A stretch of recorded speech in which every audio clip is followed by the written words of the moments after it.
Une candidate en pleurs, accusée de racisme, beaucoup de harcèlement sur les réseaux sociaux. Cette semaine, on a beaucoup vu les revers de la télé-réalité. La suite, je vous la raconte tout de suite, alors restez bien calés avec moi pour le TV 168.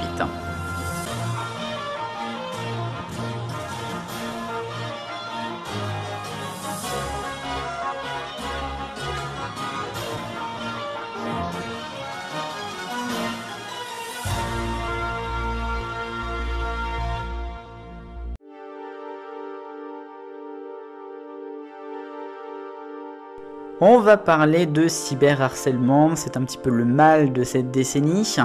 Lié à la télévision encore plus, je parlais au début de l'année 2025 du harcèlement avec la Star Academy, notamment entre les deux teams Ebony et Marine, c'est pas nouveau, c'est ça depuis déjà de nombreuses semaines. A noter que maintenant c'est Secret Story qui fait parler avec notamment la candidate Marianne qui a été éliminée il y a un peu plus d'une semaine. Marianne qui s'est retrouvée en pleurs totalement dans une interview chez Jérém Star cette semaine, en pleurs parce que elle a découvert tous les commentaires négatifs sur elle, des commentaires parfois très violents, donc on peut dire qu'elle a été cyberharcelée. Mais pourquoi a-t-elle été cyberharcelée? Puisque elle aurait elle-même tenu des propos très moyens, voire racistes dans l'émission. Alors dans la quotidienne on voit sans doute moins de choses, c'est surtout sur le live qui n'est pas monté, coupé certaines fois mais en tout cas pas monté. Et donc il y a un cyberharcèlement et on a une candidate qui est au bord du suicide. Donc elle a été, selon Jérém Star, hospitalisée là très récemment. Mais on peut se poser des questions. Alors moi je regarde pas du tout la saison. Je vois quand même qu'il y a des choses qui ont été dites qui sont claires. Et donc effectivement il y a sûrement du racisme qui a été fait sur une autre candidate qui s'appelle Romy. Mais en même temps, est-ce que ça vaut le coup d'être dans cet harcèlement là autant que ça? Je ne sais pas, je ne pense pas. Ça pose beaucoup de questions sur aussi la production, doit-elle intervenir, à quel moment et comment, puisque la candidate Marianne, avant d'être hospitalisée, a beaucoup incriminé la prod. Pas sûr non plus qu'elle peut avoir toutes les choses en main là-dessus.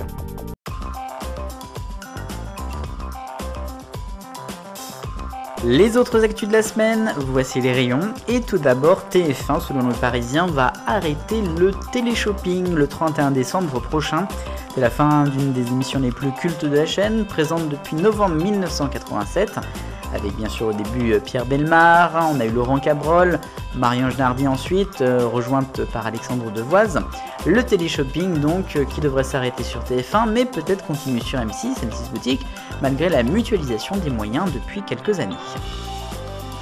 Parlons maintenant de France Télévisions, il y a eu la conférence de rentrée cette semaine, j'y reviendrai en détail durant l'été, j'essaierai d'en faire une comme pour toutes les chaînes. Mais on a appris cette semaine d'abord que Mélanie Taravant allait donc présenter Télématin le week-end avec Samuel Olivier. On attendait donc de voir ce qu'allait devenir Flavie Flamand. Elle présentera une émission itinérante tous les jours sur France 3. A noter aussi qu'on a appris que Laurence Boccolini, elle, pourrait reprendre le quiz des champions à la place de Cyril Ferraud. Parlons d'Arte maintenant, puisque la chaîne est toujours précurseur, notamment sur Internet. C'était une des premières à lancer par exemple le replay et puis une plateforme, Arte.tv, qui pourrait encore aller plus loin. Est-ce que c'est pas les petites annonces qui deviendraient en fait un Netflix européen? C'est en tout cas l'idée.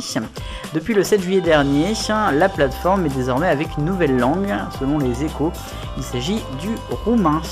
En plus de l'espagnol, de l'anglais, du polonais, de l'italien, de l'allemand et bien sûr du français. Sans transition maintenant, M6 et cuisine, le meilleur pâtissier pourrait voir sa vedette star quitter l'émission. Mercotte, 82 ans, aurait décidé selon Clément Garin de lever le pied et donc de ne plus être dans le concours de la chaîne.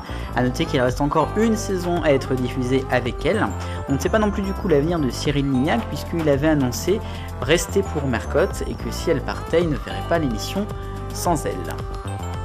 On continue maintenant avec TF1, là aussi j'évoquerai la rentrée plus longuement durant l'été, mais il y a eu une interview exclusive du Parisien avec Ara Aprikian cette semaine, et on a appris dans cette interview que Jarry allait revenir sur la chaîne, après un passage éclair notamment sur France 2, il reviendra en prime time avec un jeu The Imposter, ce sera en fait une adaptation avec un quiz qui serait donc en plateau. On suivra ça bien sûr durant la saison à venir. Et puis du foot pour terminer ce rayon avec Ligue 1+, c'est le nom de la plateforme produite par Media One, qui sera proposée par la LFP à partir de la nouvelle saison. A noter donc qu'il y aura tous les matchs en direct sauf un, celui de BIN, qui lui sera proposé en différé et en replay à partir du dimanche. A noter enfin qu'il y aura aussi des magazines. Côté prix, 14,99€ avec engagement, 19,99€ sans engagement, 9,99€ pour les moins de 26 ans. On verra ce que ça donnera.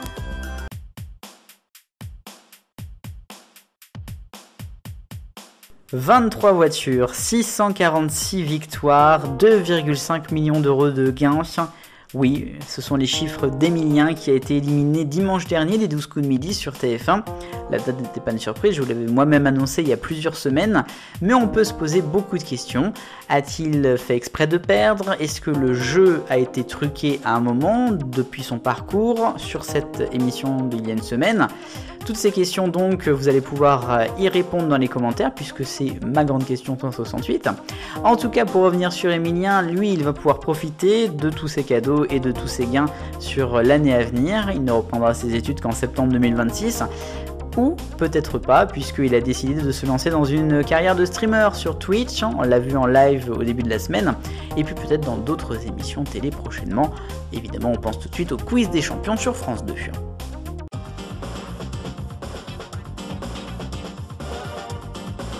La question 168 de la semaine dernière. Alors, est-ce que vous êtes prêts à regarder TF1 sur Netflix ou France.tv sur Amazon Prime Video? Eh bien non, en grande majorité, 68% d'entre vous, le oui quand même à 32%.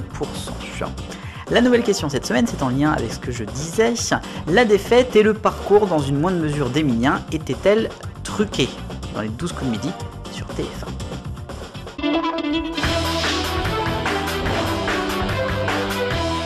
Les poingues, je vais parler de foot et pour une fois pas de Ligue 1 mais du gros conflit entre deux matchs de foot majeurs qui ont lieu ce soir. La finale de la Coupe du Monde des clubs entre Chelsea et PSG et puis le dernier match de la phase de poule entre les Pays-Bas et la France dans l'Euro de football féminin. Vous le savez, TF1 avait obtenu les droits pour les deux compétitions, en tout cas pour ces deux matchs. Au départ, ils ont martelé qu'ils diffuseraient l'Euro féminin sur TF1 et la finale de la Coupe du Monde des clubs sur TMC. Et au dernier moment, il y a quelques jours, ils ont décidé de tout changer. Priorité au PSG, toujours. Évidemment, ça a provoqué un tollé. Même les joueuses de l'équipe de France féminine ont exprimé leur désaccord. Au final, France TV s'est positionnée, il y a eu un deal et du coup c'est France 2 qui proposera, et je suis très content, le dernier match donc de la phase de poule de l'Euro féminin. Mais TF1, vous n'auriez pas pu faire ça au début en fait? Il y a 7 couleurs, voici l'arc-en-ciel des audiences. Et c'est M6 avec Nouveau Jour, le nouveau feuilleton qui est en rouge, seulement 800 000 vendredi, 5,6% de part de marché. L'orange est pour Ninja Warrior sur TF1 qui est en baisse sur une semaine pour la nouvelle saison, seulement 1 700 000. Bon, il y avait un total TV très faible. Fort Boyard est en jaune, mais enfin bon, c'est quand même plutôt correct. Un score stable sur un an avec un retour donc samedi dernier. Ensuite en vert, c'est France 5, des trains pas comme les autres qui commencent très fort sa nouvelle saison, 1 400 000. Et un stroboscore par rapport à celui sur France 3 en octobre dernier. Bleu clair pour Interville, qui baisse certes d'1 million sur une semaine, mais ça reste toujours très bien, 2 400 000. Ensuite en bleu foncé, c'est OPJ sur France 3 qui revient en force également pour une nouvelle saison, 3 300 000, presque 20% de part de marché. Et puis bien sûr Emilien, son élimination dans les 12 coups de midi dimanche dernier est en violet sur TF1, presque 5 millions.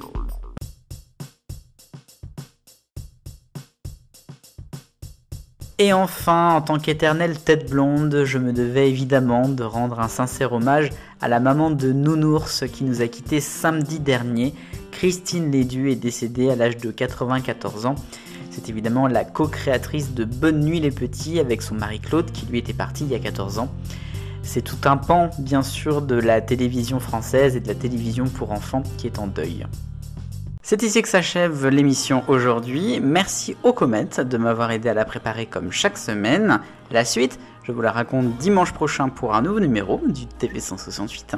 Et puis n'oubliez pas, samedi, il y a aussi le Top TV avec la liste des programmes inédits à ne pas manquer.